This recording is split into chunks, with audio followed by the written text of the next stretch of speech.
মধ্যপ্রাচ্যে এবার সত্যি শুরু হয়েছে সর্বনাশা যুদ্ধের আতঙ্ক। যে কোনো মুহূর্তে ইরানে ভয়াবহ হামলা চালাতে পারে মার্কিন যুক্তরাষ্ট্র।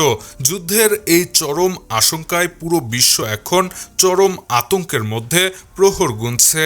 মাত্র 10 দিনের একটি চূড়ান্ত আলটিমেটাম হয়তো পুরোপুরি বদলে দিতে পারে বর্তমান মধ্যপ্রাচ্যের মানচিত্র।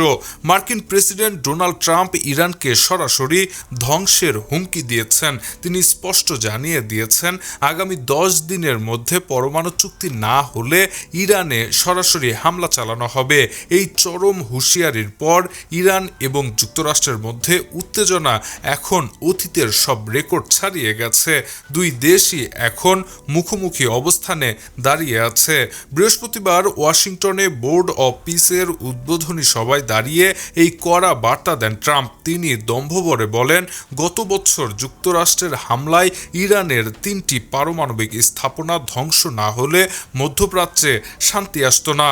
এবার হয়তো তাদের আরও এক ধাপ এগিয়ে যেতে হবে। চুক্তি না হলে সরাসরি সামরিক ব্যবস্থা নেয়ার ঘোষণা দিয়েছেন তিনি। ট্রাম্পের এই ঘোষণার পর মধ্যপ্রাচ্যে মার্কিন নৌ ও বিমান বাহিনীর উপস্থিতি রাতারাতি বাড়িয়ে দেওয়া হয়েছে। যুক্তরাষ্ট্র আলোচনার চাপের পাশাপাশি সামরিকভাবেও ইরানকে কোণঠাসা করতে চাইছে। এর জবাবে ইরানও বসে নেই। তারা চীন ও রাশিয়াকে সঙ্গে নিয়ে ভারত মহাসাগর এবং ওমান সাগরে বিশাল যৌথ নৌ মহড়া চালিয়ে নিজেদের পেশিশক্তি প্রদর্শন করেছে।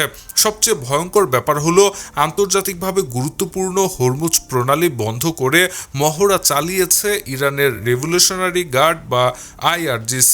এর সোজা মানে হলো যদি সত্যি যুদ্ধ শুরু হয় তবে বিশ্ব বাণিজ্যের এই প্রধান পথটি পুরোপুরি বন্ধ হয়ে যেতে পারে, যার ফলে সারা বিশ্বের অর্থনীতিতে এক ভয়াবহ ধস নামবে যা কেউ এড়াতে পারবে না।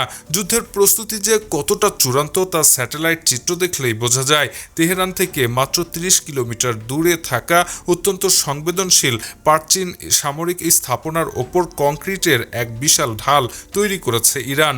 আকাশপথে মার্কিন হামলা ঠেকানোর জন্যই এমন শক্ত প্রতিরোধ ব্যবস্থা গড়ে তোলা হয়েছে বলে সামরিক বিশ্লেষকরা ধারণা করছেন। শুধু তাই নয়, ইসরায়েলি হামলায় ক্ষতিগ্রস্ত ভবনগুলো পুনর্নির্মাণ করে মাটি ও কংক্রিট দিয়ে পুরোপুরি ঢেকে দেওয়া হয়েছে। পারমাণবিক স্থাপনাগুলোর চারপাশে বসানো হয়েছে দুর্ভেদ্য প্রতিরক্ষা ব্যবস্থা। এই অবস্থায় ইউরোপীয় ইউনিয়ন চরম উদ্বেগ প্রকাশ করেছে। তারা জানিয়েছে এই সামরিক উত্তেজনা পুরো মধ্যপ্রাচ্যের স্থিতিশীলতাকে এক ভয়ঙ্কর খাদের কিনারায় দাঁড় করিয়েছে। পরিস্থিতি এখন এতটাই খারাপ যে এই ক্রমবর্ধমান উত্তেজনার কারণে ইরাকের এরবিল সামরিক ঘাঁটি থেকে নিজেদের কিছু সদস্যকে সরিয়ে নিয়েছে জার্মানি। বৃহস্পতিবার তারা এই ঘোষণা দেয়। আন্তর্জাতিক মহল সব পক্ষকে সংযত হওয়ার আহ্বান জানালেও যুদ্ধের মেঘ ক্রমশ ঘন হচ্ছে। আগামী 10 দিনের মধ্যেই হয়তো চূড়ান্ত ফয়সালা হয়ে যাবে।